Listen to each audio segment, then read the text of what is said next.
wanted to talk now around families and communities and remind you, which we touched on this time last year, why we were created. We're not a children's services directorate, we're not a cultural services directorate, we're families and communities, but we're there for every child, every young person, every family and every community. And we were created to bring functions together to improve those life chances of those living in our communities, especially for the vulnerable and those who aren't thriving, by bringing together those services which are provided directly to children and young families, alongside the physical assets that we have as a county, country parks, libraries and many others that can work in tandem with those services that are delivered to children and families to exploit them as an asset. And I think that is our biggest challenge as a directorate at the moment, that we have not done that as well as we can. Libraries are no longer places that are just full of books, where people go to borrow books. They are that, but they are no longer that. Increasingly, they are community hubs where services are delivered out of and provided by local communities for those people in their areas, and they respond to local need. And in terms of frail elderly, but particularly for us, vulnerable young people, there is huge potential to exploit them more. Being able to read, feeling part of a community are really important as a child. And I know Janine will echo this, that learning to read is one of the most valuable things that a young child can achieve in terms of their outcomes in later life. That sense of wonder at reading a story, that sense of a world which is broader than the one they're aware of. And we really need, I think, to look at how we're joining service together across the piece to provide that resilience, support, driving that aspiration for our communities through the assets we've got. We have huge problems in Staffordshire with childhood obesity. We are above national average at every age group, and yet we have some of the most wonderful countryside in the Midlands. Are we exploiting the green spaces that we've got in terms of our family's well-being to drive that love of exercise, that love of fresh air, that sense of going out with the family and doing things together? That's cheap and affordable. And there are all kinds of other opportunities around the functions that we've got within our directorate. And I think the future is joining us together, because it's not going to cost very much money to make these linkages and exploit the assets that we've got in terms of the people and the place. Because that's what this directorate does, it brings the two together.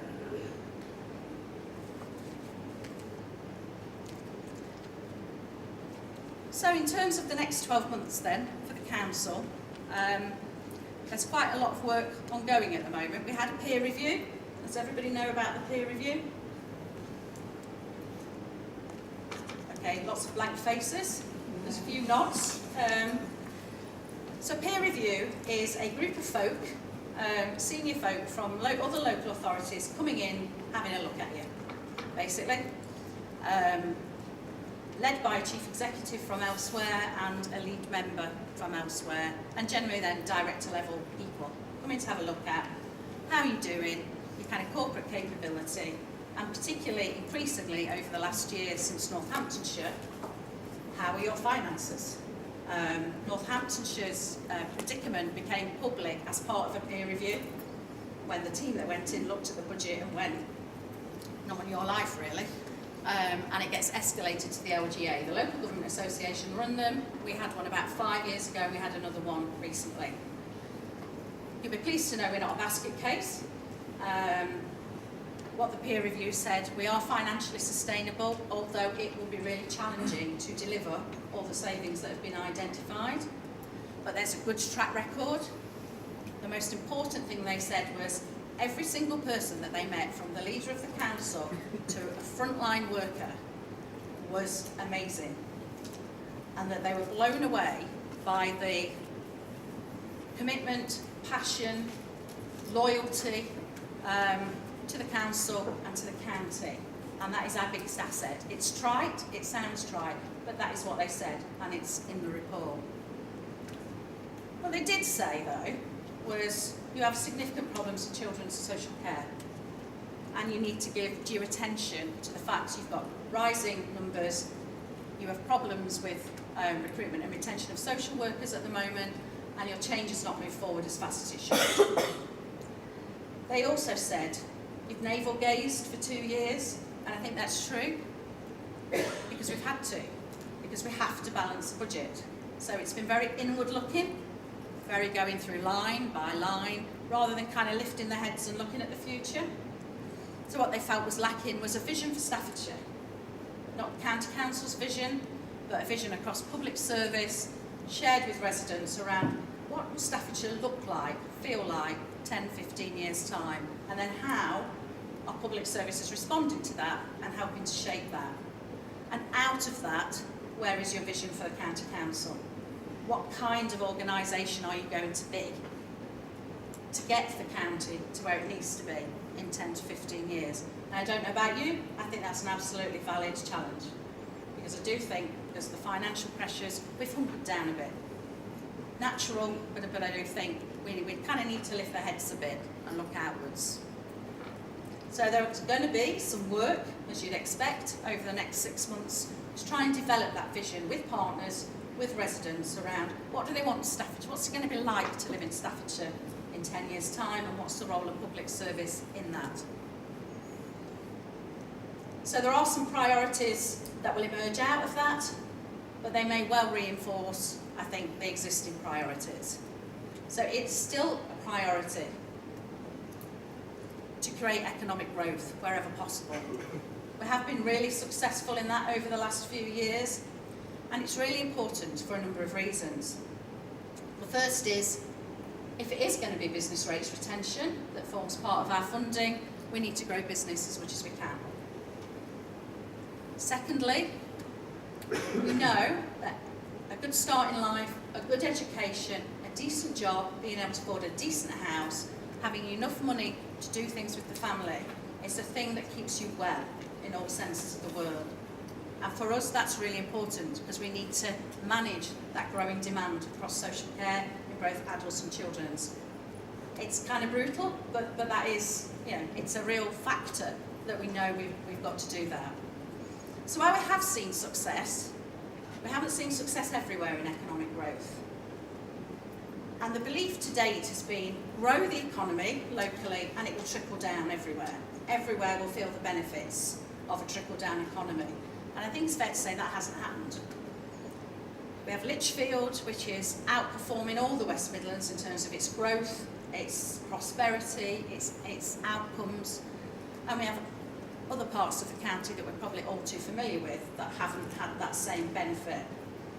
So at the moment, myself and Daryl, who's the Director for Economy and Infrastructure and Skills, which was obviously my last job, are talking around how we link economic growth planning with things that we've started doing across children's services called the place-based approach, which is that very local management of need, and start to have specific economic plans for those particular areas, which doesn't necessarily mean building or growing loads of jobs within that specific area, but how do we equip, it may mean that, but it may also mean how do we equip more those people that live within those areas to access the benefits of those jobs that we're creating in a much more targeted way than we have done before.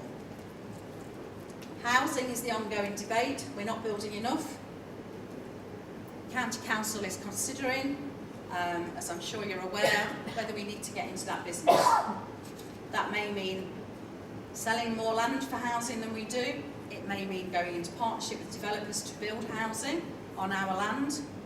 It may mean building housing as a county council, both social housing and private housing. That will cause a lot of consternation amongst district and borough partners who are responsible for local plans that have housing numbers in and other housing authorities. But councils up and down the country are doing this. It is nothing new. Derbyshire next door have a wholly owned housing company that is developing some of their redundant sites from the south of the county in Duffield up to Dromfield in the north. And they're making a success of that, and we need to learn from that. We need to improve education and skills for the reasons that I've talked about, and because it's just not good enough that a county like Staffordshire produces the results that it does for its young people at the ages of 16 and 18. It is just not good enough. And ensuring that the children and families that we work with have a network around them locally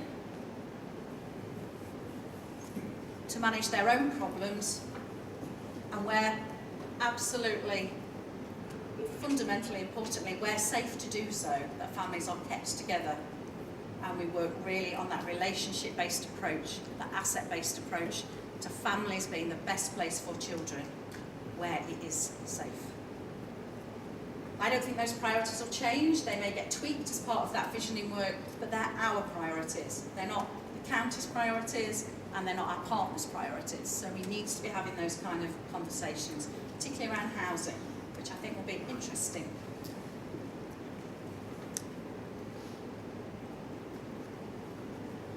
So they're the kind of council's priorities. We obviously have the enablers, which I know you're all familiar with. People Helping People is led through this directorate. We've seen great work in libraries, we've seen great work around rights of way and elsewhere. We've seen the development of the place-based approach as part of the children's system. It needs to grow outwards across the council, because that is the only way we can deliver some of our services in the future. We need to embrace digital. We've got Richard and others from our kind of corporate team with some info, I'm suspecting, around what that means. I don't think in families and communities yet, and this has been a corporate decision because we've focused on adults, that we've really nailed the digital agenda and the difference that it could make to our service delivery. And that is a piece of work for the next 12 months that we need to accelerate on. We've got bits and bobs. We've seen great work on the countryside team around the app, around rights of way, but we haven't got a coherent strategy around how we use digital differently to manage our services and make life easier for our families and for ourselves. And most importantly, I guess, is the workforce enabler. We will have less staff, that is unavoidable. I can't shy away from that issue. There will be less staff everywhere. So with a reduced staff, we need to make absolutely sure that everybody feels valued, that everybody feels equipped to be able to do the different job that we're asking of them in the future, and there is a workforce strategy in development. That is on its way, and there may well be some paperwork on the table, I think, that may reference that. There has been a lifting of the freeze on training and development because of that recognition that we need to crack on with working on the changes that we need to see across the workforce and support everybody to kind of embrace the new way of working. I've no idea how I'm doing for time, because I'm all right, okay? I just keep going then. So in light of all that, what are our priorities for the next 12 months? In families and communities. One of the first priorities, actually, is the fact that we are going to lose some colleagues. We will have reduced staff across, I suspect, every part of our business. And most importantly is that those people who regrettably have to leave the county council do so with dignity and with respect, and that they are treated in absolutely the right way as we move through that difficult process and are supported to look at options for the future. I think that is really, really critical. But on top of that, we have lots and lots to do, and I'm not going to go through everything because we would be here till tomorrow. So the priorities for the next 12 months are really finally landing and getting over the line the families and children's system, a whole system approach to working with families, that place-based approach providing the earliest help, supporting families to help themselves, using assets locally in a better way, such as children's centres and libraries, green spaces, working closely with schools on that, a redesigned statutory service model which looks at the potential of using adult workers within it to deal with domestic violence, drugs and alcohol, mental health, housing and finance issues, mainstreaming the Building Resilient Families Communities model around working with whole families, around their whole issues, not single issue by single agency. And a real emphasis on keeping families together wherever it's safe to do so, supported by restorative and relationship-based practice and commissioning aligned to that. For those who work in children's services, you will know that your consultation on those changes have just come to a close. There's been really good engagement with that, and we will respond to whatever the comments were through the portal or through letters or through any other means early in January. And we will communicate out as quickly as we can to go live in the spring.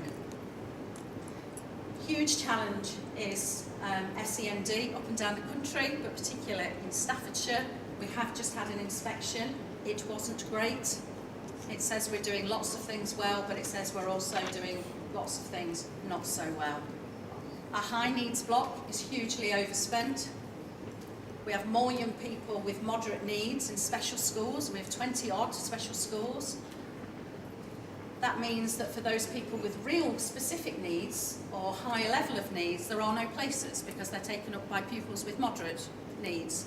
So we're making out of county placements when we have over 20 special schools in the county. And over the last fortnight, I've signed off nearly 40 placements out of county for children with special education needs or disabilities. Not everywhere, but generally, we have a kind of education system around SEN which isn't inclusive. Schools are happy to move pupils into special schools rather than keeping them and supporting them within their mainstream environment, which is what parents want. But we haven't been great at supporting schools to do that. Our advice to them on how to do that needs improving. We need to work with them to stop them escalating to the point of needing a plan and a formal assessment, and then the row with the family as we go through around what that provision should be. We need to join those links up locally around things like district inclusion panels, the place-based approach, conversations that go in on locally, so we're putting children at the heart of local conversations, not the service. We often know somebody who's got SEN is identified through poor behaviour and vice versa. It's a child with issues, and as public agencies and communities, we need to treat the whole child, not just label them as one thing or another. Over the last 2 years, the community managed libraries have flown across the county, have been a real success story, copied in many places now, the methodology that we used to get there. We are just going through the next round of those, and again, staff are in consultation around the proposals for libraries, the school library service and the mobile library service. Consultation on that has just closed, and we'll be responding to that at the end of the year or early next year. In terms of the countryside estate review, there are proposals to go to select committee in early January next year, and that will go through to Cabinet in the spring for decision around what we do in the future to manage our country parks in a way to get best value for the people that live here. But on top of that, for all of you in the room that don't work in libraries, don't work in children's services, and maybe don't work in SEN, you are probably sitting waiting for some kind of restructure or change programme. There are around 90, I understand, across the council that are in that similar situation, and there will be a conversation over the next 2 weeks at SLT around, out of all of those, what are the priorities across the council that needs to go first in 2019. So that sequencing will be agreed over the next few months, and as soon as we are able to tell people what the timescale is, we will do that. So in order to deliver what we need to deliver, and in order to create that vision for the place, we probably still need to work on culture across the council, and particularly relevant to today, to families and communities. So I do my road shows 3 times a year, maybe get 30 people in a room if I'm lucky.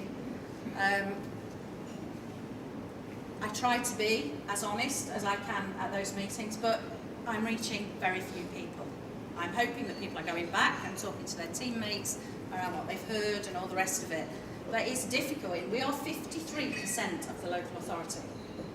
So we're over half of the council staff. We have one management team and you have one director. There are currently 4 directors managing the other 50%. So in terms of that communication flow and that accessibility and that visibility, I kind of think they've got off light. But we need to do more. And it is quite challenging. We have a meetings culture. Every day, diaries across the piece are back to back with meetings, which means we're not able to get out and see people, and we need to change that. What concerns me, I guess, when I do my road shows, and it'll be interesting to get feedback from this, is the things that I've told you about the council's financial position and what we need to do in the future always comes as a surprise to people, and I always find that a surprise. And it would be really interesting for me to understand how we make that corporate knowledge, as it were, flow more easy. Because it doesn't seem to get to the, I don't think it's to do with layers of management or anything like that. We are a huge county. The pressure of getting messages, I guess, across the 4 corners of Staffordshire is really difficult. And I need to know how we do that better, because I know that you don't think we do that good enough. We do see some really great examples of kind of great communication, great innovation. But if I'm honest, we don't see it everywhere. We are not a directorate with a shared culture. We are a directorate of different functions at the moment with slightly different cultures, and I want that to change. That is my aim for the next year. I want us to be open, I want us to be transparent, I want us to treat each other like adults, I want us to be respectful of each other, not rude, listen, disagree, challenge, but in a polite and respectful way. I want us to take care of ourselves and each other's, and I want everyone, irrespective of the role, be it frontline, be it senior manager, to feel able to take decisions that are appropriate for them to take. I want openness to thinking differently, to challenging the status quo. I want to stop bureaucracy that doesn't add value. The amount of data sets that we collect as a directorate that just sit as data sets and that we do nothing with, yet takes people days and days to compile, is mind-boggling.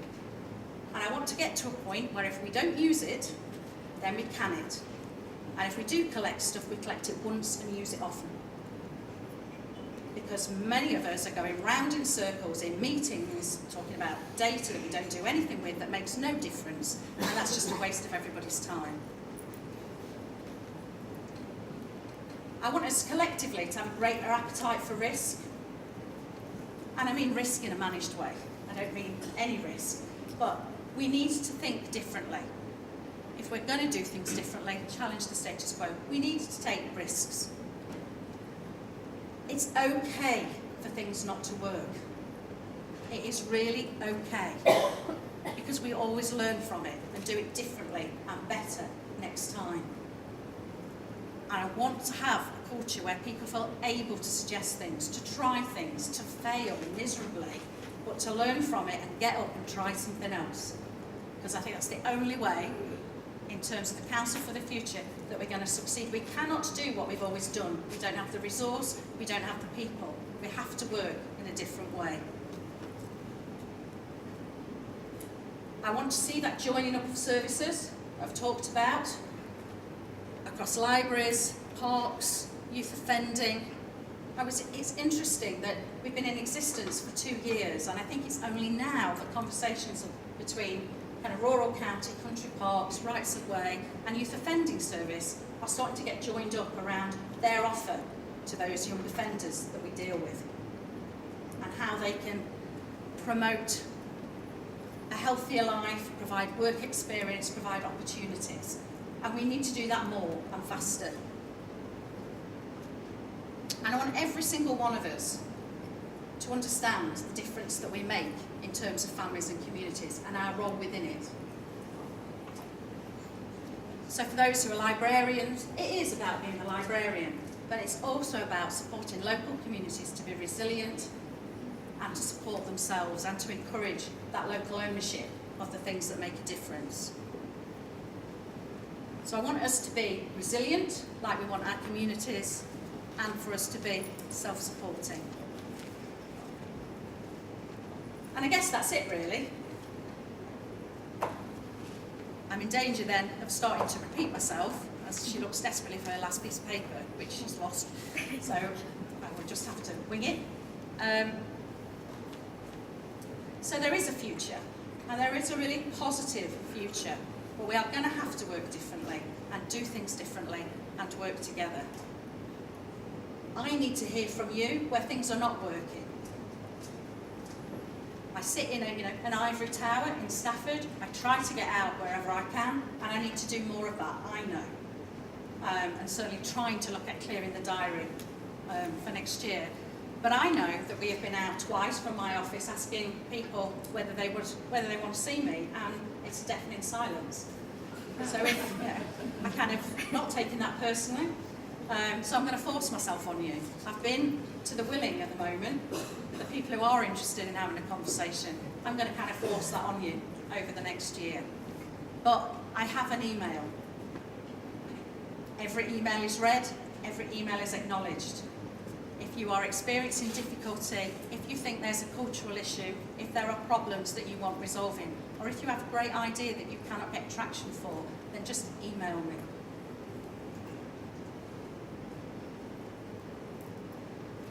We are a great directorate. We are half this bloody county council. We are its future.